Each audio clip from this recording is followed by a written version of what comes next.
Daddy, हाँ। द्वापर युग में एक रानी थी, उसका नाम था इंद्रमती। उसका भी परमात्मा ने नाम दीक्षा देकर उसका कल्याण कराया। तो उस समय परमात्मा किस नाम से आए थे और उसकी कथा बताओ मुझे। अच्छा, हाँ। ये द्वापर युग की कथा है। एक बार इंद्र विजय नाम का एक राजा था, उसकी रानी थी इंद्रमती नाम की। वो अच्छी धार्मिक प्रवृत्ति की थी, साधु संत महात्माओं का खूब आदर करती थी। एक संत से उसने नाम दीक्षा ले रखी थी। उस संत ने उसको बताया था कि आपको ब्रह्मा जी, विष्णु जी, शिव जी इनकी साधना करना है, एकादशी का व्रत करना है, 13वीं का भी निकालनी है, और आपको तीर्थ स्थल पर भी जाना है, और साधु संत महात्माओं को भोजन कराने से आपको मोक्ष मिलेगा।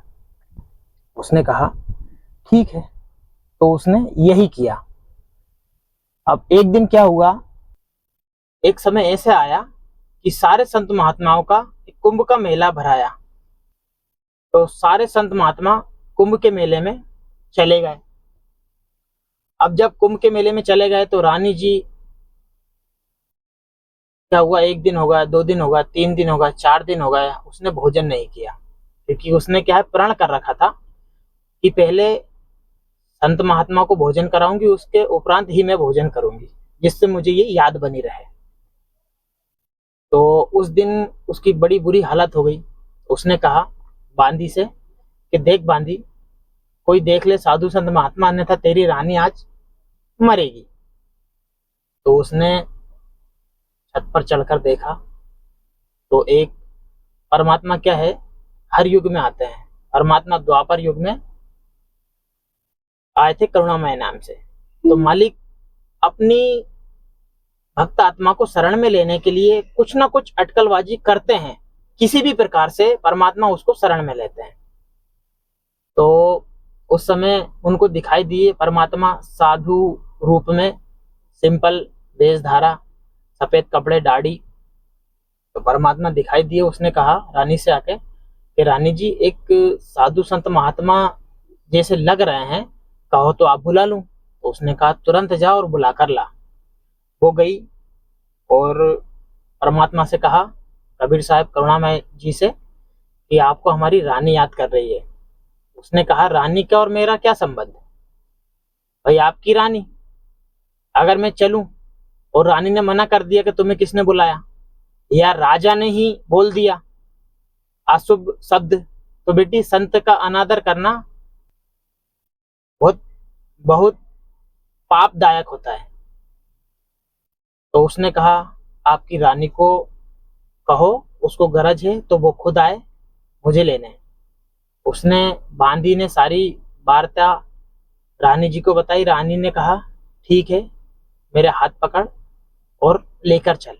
तो वो गई परमात्मा के पास, दंडवत प्रणाम किया और परमात्मा से कहा कि परमात्मा गुरुदेव, मैं चाहूं तो आपको कंधे पे बिठाकर ले चलूं, लेकिन मेरी परिस्थिति अभी बहुत ज्यादा गंभीर है। तो परमात्मा ने कहा कि बेटा, मैं यही तो देख रहा था कि तेरे अंदर परमात्मा को पाने की लालसा है भी, या तू वैसे ही भूखी मर जा रही है। परमात्मा गए। उसने कहा, उसने बताया कि परमात्मा ऐसी ऐसी बात है, और मैं संत महात्माओं को प्रथम भोजन कराती हूँ, उसके बाद में मैं भोजन करती हूँ। तो परमात्मा ने कहा, कबीर साहब करुणामय जी ने कहा कि आपको ये साधना किसने बताई? तो उसने कहा कि मेरे गुरु हैं और उन्होंने मुझे ये सारी चीजें बताई। तो उन्होंने पहले भोजन बनाया।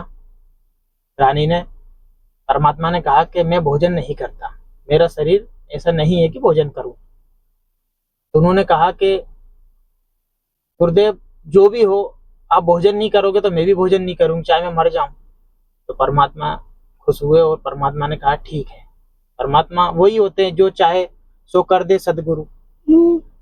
परमात्मा ने भोजन किया, फिर परमात्मा ने उससे सारी बात की। तो उसे समझाया परमात्मा ने, कबीर साहब करुणामय जी ने उसे समझाया उसकी समझ में नहीं आई। उसने कहा कि सारे संत महात्माएं अपनी ही बातें करते हैं और अपने आप को ही बड़ा चढ़ा के बताते हैं, सब अपनी अपनी ही मान बढ़ाई में रहते हैं। तो परमात्मा ने कहा, बेटी मान या मत मान, तेरी इच्छा, और तीसरे दिन तेरी मृत्यु हो जाएगी। अब जब मृत्यु की आती है ना किसी को, तो तब समझ में आता, करे यार अब क्या होगा। तो उसको बड़ी टेंशन बनी। उसने फिर परमात्मा से कहा कि गुरुदेव इसका कोई उपाय। तो उन्होंने कहा कि आप मुझसे नाम दीक्षा लो, मैं आपको जो नाम दूंगा, मंत्र दूंगा, उसको आपको उच्चारण करना होगा तो आप बच सकते हो। तो उसने कहा ठीक है। तो उसने परमात्मा से नाम दीक्षा ली और गुरुदेव ने कहा, कबीर साहब करुणामय जी ने कहा कि बेटी तीसरे दिन काल आएगा मेरे रूप में, तो तू उसको प्रणाम मत करना। और क्या होता है कि परमात्मा आते हैं गुरुदेव, तो सबसे पहले तो हमें प्रणाम करना चाहिए, लेकिन गुरुजी ने कहा कि इस बार का मेरा आदेश है कि तू उसको प्रणाम मत करना और सुमरन करना। तो इंद्रमती ने ऐसा ही किया। काल आया परमात्मा के रूप में और कहा, इंद्रमती इंद्रमती। तो इंद्रमती ने नहीं सुना। उसके उपरांत उसने सुमरन करती रही। उसने देखा तो उसका जो स्वरूप था काल का, वो उनके सामने आ गया। तो काल ने सोचा, यार मेरा स्वरूप बदल गया, इसका मतलब इसके पास बहुत बड़ी शक्ति है। तो वो कहने लगा, ठीक है आज तो मैं जाता हूं, तेरे को बाद में देखूंगा। वो वहां से चला गया उस समय। तो और उसके बाद में इंद्रमती खुश हो गई। इंद्रमती ने राजा जी को कहा कि काल आया था और मैं मरने वाली थी, लेकिन परमात्मा की दया से मेरी जो है आयु बढ़ गई। सबको बताया, रानी ने बांदियों को बताया, खुश हुई। राजा ने कहा, तू तो ऐसी ही करती रहती है, तुम्हारे तो ऐसी ढोंग है। नहीं सुनी। अब थोड़ी देर बाद वो बिल्कुल खुश हो गई और सो गई, टेंशन मुक्त होकर। कुछ देर बाद सांप के रूप में काल आया और उसको डस के चला गया। रानी चिल्लाने लगी। रानी ने भी देखा, बचाओ बचाओ सांप, बचाओ बचाओ सांप। कुछ जो है नौकर वगैरह आए, बांदी आई, उन्होंने भी देखा कि हाँ सांप को जाते हुए एक छेद था निकलने का, उसमें से वो निकला। उन्होंने देखा कि हाँ सांप निकला। उसके बाद में परमात्मा तो आसपास थे ही, कबीर साहब करुणामय। अब उन्होंने कहा क्या करें, गुरुजी को याद किया उसने। तो गुरुजी आए। गुरुजी ने सबको दिखाने के लिए एक हल्का सा मंत्र उच्चारण किया। वो तो परमात्मा होते हैं, वो तो जो चाहे वो कर सकते हैं, लेकिन फिर भी लोगों को दिखाने के लिए परमात्मा कुछ ऐसी अटकलबाजी करते हैं। परमात्मा ने उसको मंत्र बोला और वो जीवित हो गई। और फिर वो परमात्मा को प्रणाम किया उसने। तो क्या है, परमात्मा ने कहा, बेटी मैं चाहता तो काल को तेरे आसपास भी नहीं भटकने देता, परंतु अगर ऐसा नहीं होता तो तेरे को पूर्ण विश्वास नहीं होता, इसलिए मैंने उसको रोका नहीं, जिससे अब तेरी भक्ति बढ़ेगी और तुझे विश्वास होगा। तो परमात्मा फिर वहां से चल दिए।